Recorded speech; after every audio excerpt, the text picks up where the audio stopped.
Gue ajak lah dia ke tempat nongkrong yang memang gue seneng aja kalau nongkrong di situ. Karena tempatnya tuh sepi, orang-orangnya tuh bukan orang-orang kampung gitu yang datang, gitu kan, orang-orang tertentu. Gue perkenalkan lah ke tempat itu. Jadi gue kalau misalkan lagi mumet otak gue, lagi pengen sendiri atau cuman pengen minum doang, minum-minum cantik gitu kan, ya gue ke situ. Tuh. Terus abis gue di blok, nggak tahu kenapa jam, gue cek ya biar gue nggak salah ya, kalau gue dipanggil kan gue ada buktinya ya. Di jam 10 ya jam 10 malam gue lagi packing mau ke Milan karena gue habis putusin dia, gue bisa pergi ya kan. Soalnya gue kalau pacaran sama dia nggak boleh kemana-mana, saya otaknya dia ngeres melulu kalau mikirin tentang gue. Ternyata dia melakukan hal itu.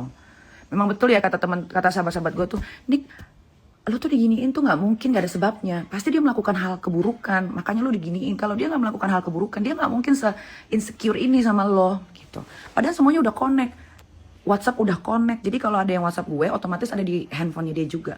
Gue cuma mikir emang iya, gue cuma ngomong gitu aja, emang iya, itu aja yang gue omongin, emang iya. Ternyata setelah gue rasakan emang iya bener sialan ya. Tanggal 8 itu gue mau ke Milano karena gue udah putusin dia. Gue kalau putusin dia itu gue bisa mau pergi gue, ya kan.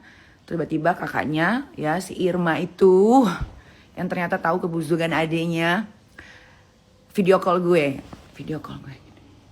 Si Rizky lagi mabok parah banget kan. Wah, teriak-teriak dia di tempat usahanya temen gue kan. Wah, teriak nama-nama gue. I hate, sambil udah mabok dia. I hate Nikita Mirzani.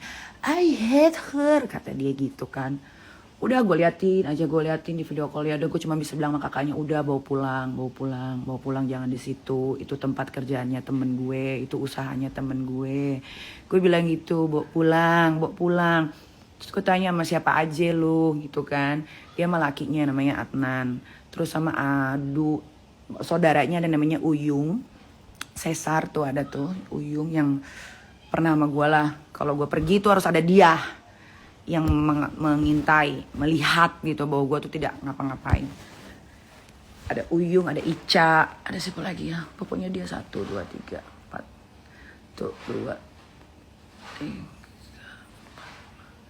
3, 5. Berenam sama dia itu.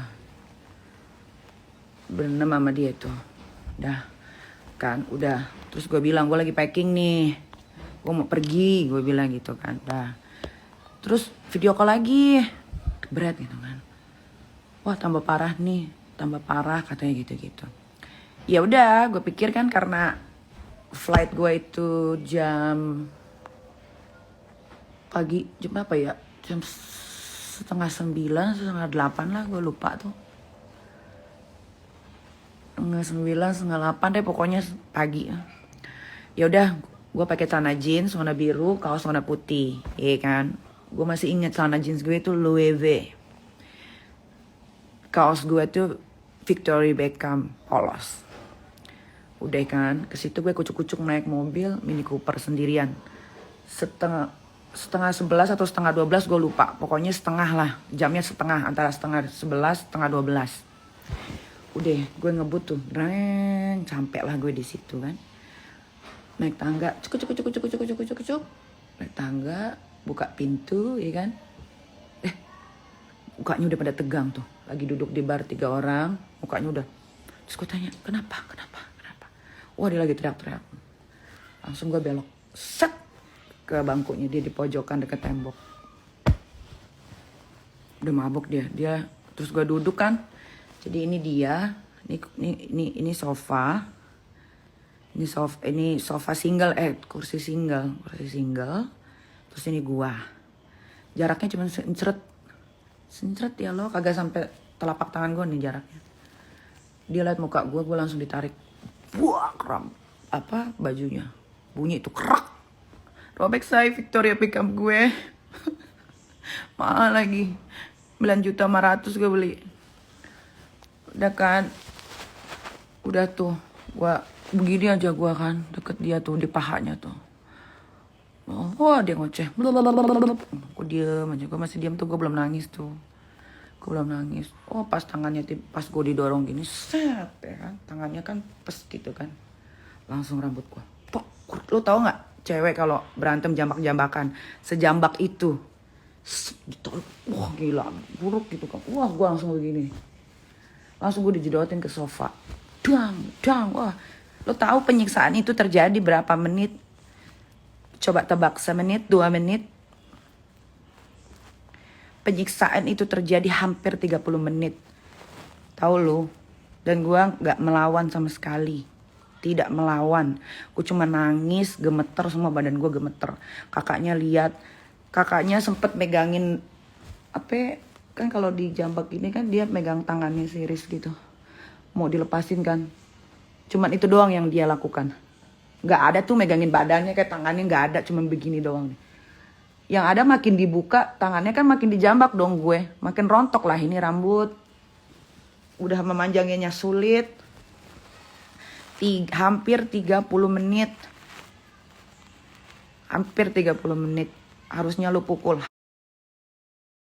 Harusnya ya gue pukul ya. Tapi gue saat itu tidak gue pukul sama sekali. Tidak ada perlawanan. Gue cuman diem. Nangis, shaking. Gue gak pernah badan gue se-shaking itu. Seumur-umur gue, waktu gue digebuk sama Sajat Ukra pun, gue gak pernah se-shaking itu. Tapi itu gue shaking banget. Gue ingat betul, di samping sebelah kiri ada cewek sama satu cowok bule. Gue gak tahu deh dia video atau enggak, tapi yang satu ceweknya Indonesia. Sampai gue nunduk gini, gue takut dia ngeh itu Nikita Mirzani. Udah tuh. Buak, wah abis deh gue. Ngomong, pala gue sampai puyeng. Gue sampai gak bisa ngomong karena gue udah kepuyengan. Satu, pala gue sakit, puyeng karena dijedotin. Lu gimana sih rasanya rambut lu dijambak gitu, kenceng banget. Kan naik semua ya, biji mata lu urat-uratnya ya. Ya kan? Udah tuh gue diam aja. Hampir 30 menit itu dia udah teriak-teriak kan. Datanglah teman gue tuh yang orang Jepang. Dibilang calm down Rizky, cooling down Rizky. Ini tempat umum gitu kan. Udah pokoknya abis itu gak lama pas dia nonjok tembok tuh. Yang satu tangannya masih megang pala gue, yang tangannya satu nonjok tembok. Dong. Si Uyung dateng. Digampar sama dia pakai tangan yang kiri. Debuak. Anjing, dalam hati gue, kalau gue yang dibeginiin gue gimana ya. Tapi kok kakaknya, suami kakaknya kok diam aja ya gitu kan. Udah. Akhirnya pas bisa dilepas itu tangannya, gue turun ke bawah. Kakaknya tuh ikut, yang namanya Irma tuh ikut ke bawah kan. Wah gue masuk mobil Mini Cooper gue. Kakaknya tiba-tiba ikut masuk Mini Cooper gue. Tuh gue megang setir tuh gemeteran gini nih. Gue nangis, gue gemeteran nih. Gue bilang ini kenapa kok begini. Gak ada bukti, gak ada visum, gak ada lapor polisi. Hoax, terserah lu. Kalau gue hoax, laporin gue ke polisi nih ya. Chandra Jaya Motor Bangka. Kalau gue hoax, silahkan orang-orang yang gue ceritakan ini laporin gue ke polisi. Mau pilih mana? Mabes Polri, Polda, silahkan. Gue masih simpan foto-foto gue pada memar. Udah gue gemeter tuh di mobil. Wah gemeter gue tuh bener-bener, lu tau gak sih shaking yang ketakutan, gak ngerti ada apa ini, kenapa semuanya gak ngebantuin gue. Coba gimana, kalian pernah kayak begitu gak? Yang gemeteran tapi lu gak tahu mau ngapain gitu kan. Terus kakaknya cuman sabar beb. Itu aja yang dari mulutnya dia keluar, sabar beb. Gue nyalahin mobil, ya kan. Gue masih gemeteran tuh. Gue gak tahu deh saat itu gue misalkan kalau gue pulang sendiri mungkin gue tabrakan kali. Atau enggak gue nabrak apalah, gue gak ngerti deh. Pokoknya otak gue udah plong lah, kosong lah. Tremor gitu kan.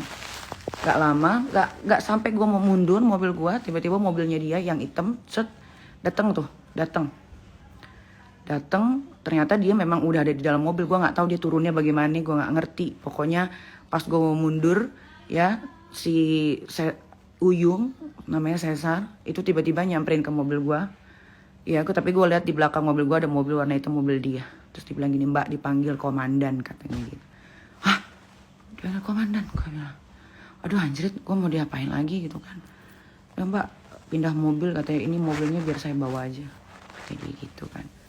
Ya udah, gue kasih kunci mobil gue masuklah ke mobil hitam itu. Nah, ke mobil hitam itu masuk. Awalnya kakaknya si Irma sama suaminya si Adnan ini nanya mau kemana ini, kemana ini, kemana ini. Akhirnya ngomong ke hotel lah yang di SCBD. Dulu kalau nggak salah itu hotel pernah jadi tempat hotel karantina gue waktu COVID. Nah sepanjang perjalanan ngamuk dia. Tiba-tiba jadi gini posisinya di mobil. Ini gue di tengah si Adnan, di sebelah kanan itu si Rizky. Tiba-tiba gue dijambak lagi, dapat aja di pala gue.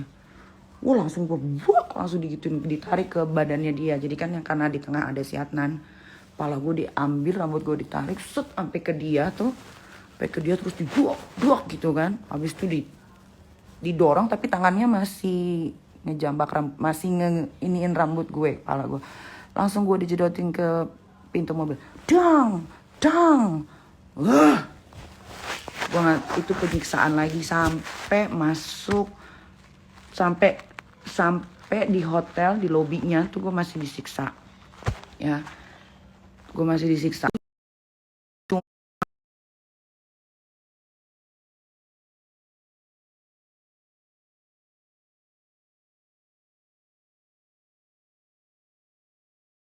Juga nggak ngerti kenapa cuman begitu doang, tuh gue nggak paham gitu. Apakah mereka ini dibiayai hidupnya sama Alila BSJ? Betul. Kalau nggak percaya cek CCTV sana. Februari tanggal 8 berarti tanggal 9 atau nggak tanggal 8-nya itu. Cek kalau nggak percaya. Gue nggak tahu deh kenapa itu si Adnan juga laki-laki yang dituakan. Padahal umurnya 4.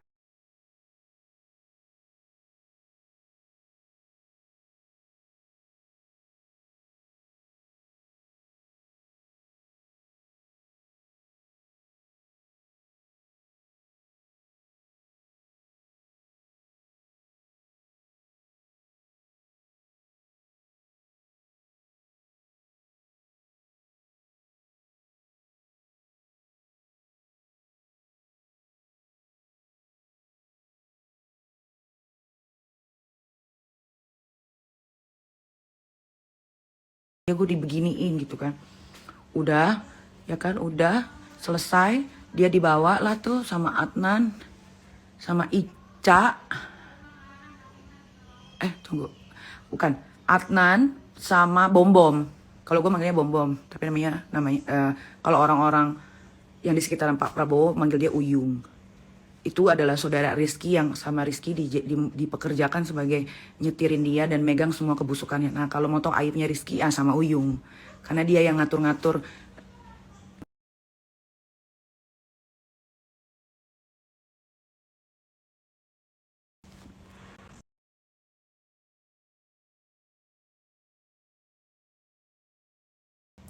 Udah, gue pikir gue di dalam mobil, gue ngomong sama Irma, gue bilang gue mau pulang. Gue bilang gue mau pulang. Itu aja yang gue omongin, gue mau pulang. Tiba-tiba entah kenapa gue disuruh naik ke kamar hotel. Di pikiran gue cuman gue gak mau lagi ketemu sama ini manusia semua. Gue gak mau ketemu sama semua ini manusia. Sudah cukup.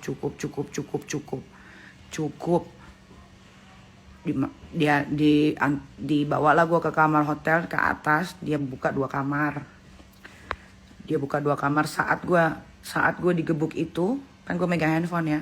Orang pertama yang gue kasih tahu itu adalah Dimas dan para sahabat-sahabat gue yang ada di WhatsApp grup gue. Tuh mereka, gue bilang gue dipukulin.